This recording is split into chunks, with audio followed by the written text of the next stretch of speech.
Primal, A Quest for the Lost Soul of Christianity, is a book written by Mark Batterson, who is the lead pastor of the National Community Church in Washington, D.C. And Mark tells in that book a story of a trip he took to Rome with his wife.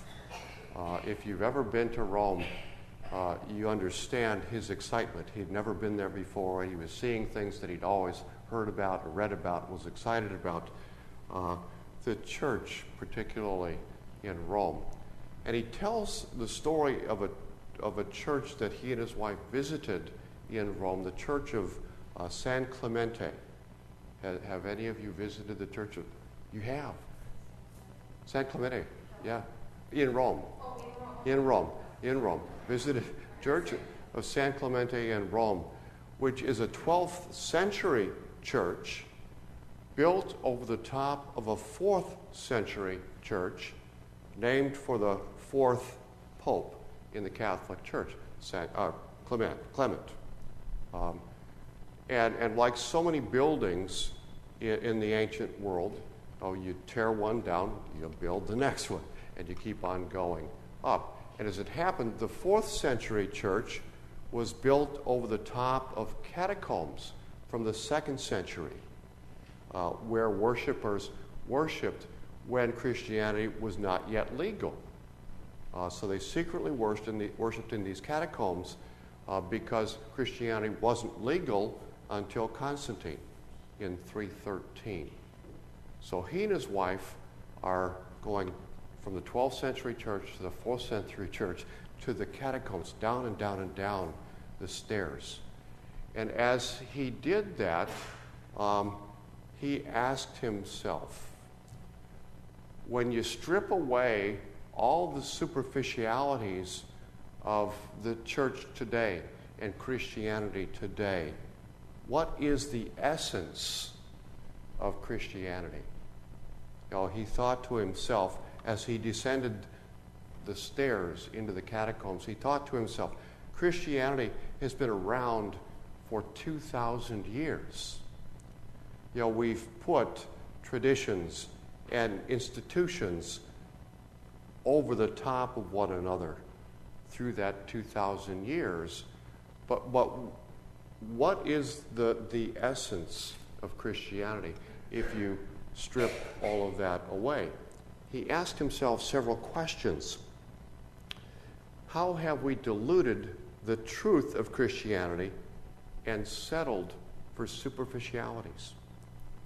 Have we accepted a form of Christianity that is more educated but is less powerful, that is more civilized but less compassionate, more acceptable but less authentic than that which our spiritual ancestors practiced? I think those are good questions. And he kind of evaluates today and says, over the last 2,000 years, Christianity has evolved in lots of ways.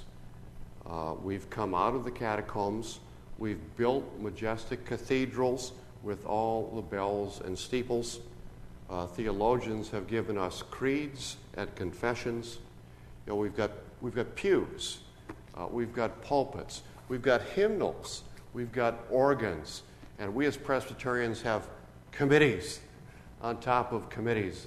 And we have liturgies. And the IRS has given the churches charitable status.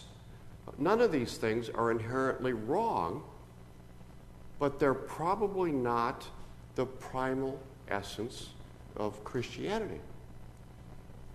So his main question was, when all of the superficialities of Christianity today are stripped away, what is the primal essence of Christianity? So I said the first part of a series with that title, Primal, Quest for the Lost Soul of Christianity.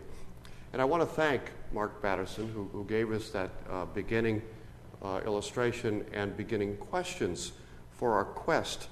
I'm drawing heavily from the material in his book. If any of you would like to purchase the book, we can get copies and have them here. If you'd like that, talk to me, and we'll have several on the table in a couple of weeks when we do our next part.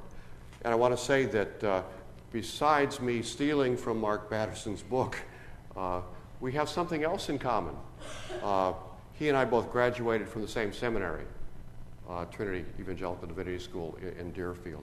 He is a much more distinguished graduate of Trinity Divinity School, but we share that in common. And we share something also in common. A number of the men who are here today studied his book, Wild Goose Chase, last summer. And he provides a lot of examples from his own personal life and from the life of his congregation. He does the same thing in this book as well. We're joining the quest for the lost soul of Christianity, which Mark Batterson has started. A number of folks have read his book, and there's a movement happening around our country and even in Europe as well, of folks who are spending time earlier this spring and this summer studying this very concept. So we are doing a lot of things in common with a number of other congregations right now. We're going to go back in time. We're going to go into the catacombs. We're going to go underground, so to speak, descending a flight of 2,000 stairs, returning to the Christian faith in all of its primal glory. I like the notion of a quest. Maybe you do too. Quest is one of our favorite story types. If you think through history, a lot of the famous books and now a lot of the famous movies that are drawing millions to the theaters are based on the notion of a quest, a journey toward a goal in which the protagonist, the hero, meets all sorts of ups and downs, ins and outs, battles, romances, gets the girl, loses the girl, and returns home after having achieved the goal. Maybe they are on a journey to find something and to bring it back. Maybe they're just on a journey to find themselves, and they come back, and they're transformed by it. I love the notion of a quest. A lot of my favorite books and movies growing up are based on the notion of a quest. And think with me throughout history, other literature and movies that are based on a quest. You'll go back to the Odyssey. You've got all the travels and all the marvelous things that are happening there. All the stories of the medieval knights and the search for the Holy Grail. What are some other favorites of yours that fit that motif? Could even be modern.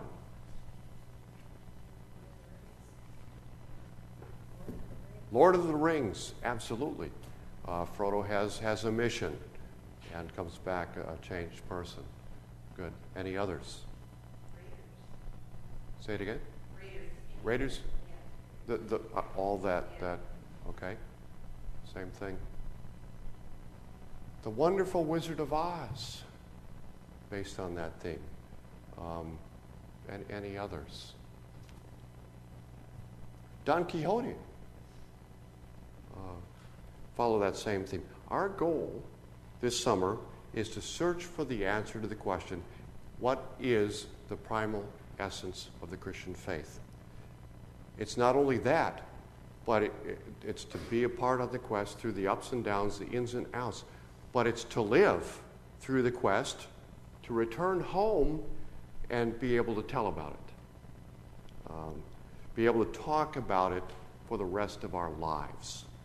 Because the notion of gaining the essence of what Christianity is ought to give us a whole lot more focus on how we ought to live our lives.